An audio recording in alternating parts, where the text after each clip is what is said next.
আপনি আমার সাথে বেসরকারি গাড়িতে চড়বেন, আমি হর্ন না বাজিয়ে আপনাকে খাগড়াছড়ি নিয়ে যাব এবং খাগড়াছড়ি থেকে ফেরত আনবো। আপনার বাসা থেকে বের হওয়ার সময় আপনি হর্ন বাজান। অভ্যাসটা পরিবর্তন করেন, হর্ন বাজানো কমিয়ে দেন। সাউন্ড পলিউশনটা আপনাকে আমি একটা পাল্টা প্রশ্ন করি, আপনি কি আপনার গাড়ির হর্নটা বাজানো বন্ধ করছেন?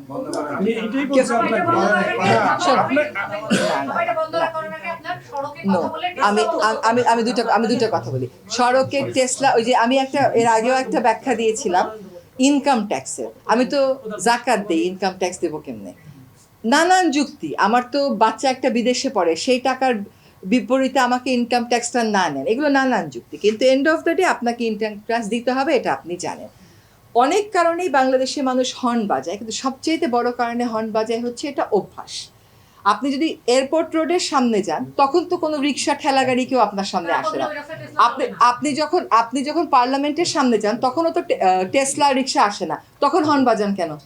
তখনও তো হর্ন বাজান। আপনার বাসা থেকে বের হওয়ার সময় আপনি হর্ন বাজান। অভ্যাসটা পরিবর্তন করেন, হর্ন বাজানো কমিয়ে দেন। আপনি কমিয়ে দিয়ে দেখেন যে বাংলাদেশের ঢাকা শহরে হর্ন না বাজিয়ে গাড়ি চালানো সম্ভব কিনা। আপনি আমার সাথে বেসরকারি গাড়িতে চড়বেন, আমি হর্ন না বাজিয়ে আপনাকে খাগড়াছড়ি নিয়ে যাব এবং খাগড়াছড়ি থেকে ফেরত আনবো। এতটুকুন একটা ছোট করে হর্ন বাজানো আর কন্টিনিউয়াস হর্নের উপর হাত রাখা, দুটা, ওই কন্টিনিউয়াস হর্নের উপর হাত রাখা থেকে আমাদেরকে সরে আসতে হবে। এবং যখন আপনি হর্নের উপর হাতটা সরিয়ে নেবেন, আপনার কিন্তু গাড়ির গতিটাও অটোমেটিক্যালি একটু কমবে। সানশাইন আটা ময়দা সুজি। ভালোবাসায় তৈরি। আপনি খবর পেয়েছেন এমন কিছু? আমার কাছে তো এমন কোনো খবর নেই। না, আমার কাছে এমন কোনোই খবর নাই। এসব প্রশ্ন করে খামোখা একটা স্বচ্ছ পানিকে ঘোলা করা, এটার কোনো প্রয়োজন নাই তো। হ্যাঁ, আমি একটা কথা বলি, একটা সরকার চলে যায় আরেকটা সরকার আসে, এটাই নিয়ম।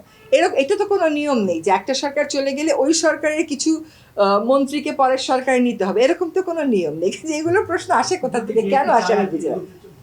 যদি বিএনপি আপনাকে বলেছে, আপনাকে এই যদির কথা বিএনপি আপনাকে কে জিজ্ঞেস করতে বলেছে? বিএনপি তো আপনাকে বলে না। এগুলো সব অভিজ্ঞতাটাকে তারা যদি কাজে লাগায়, অভিজ্ঞতা কাজে লাগানোর অনেক পদ্ধতি আছে। অভিজ্ঞতা কাজে লাগাতে গেলে যে আপনাকে মন্ত্রিসভাতেই নিতে হবে এমন তো কোনো কথা নেই, তাই না? পরামর্শ নিতে পারে অবশ্যই।